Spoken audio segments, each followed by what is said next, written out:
আরামে গই দু চোখে দেখতে আমি পেয়েছি। একলা মনে নির্জনেতে তোমার ছবি এঁকেছি, নাম রেখেছি বনলতা যখন দেখেছি। হয়তো বা সেই ক্ষণেই তোমায় ভালোবেসেছি।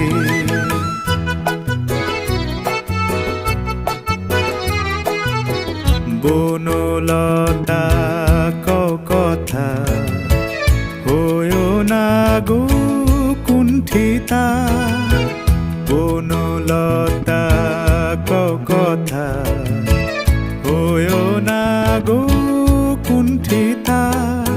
একটি কথাই শুনবো বলে তাই তো কাছে এসেছি। বলবে কি গো আমিও তো তোমায় ভালোবেসেছি। একটি কথাই শুনবো বলে তাই তো কাছে এসে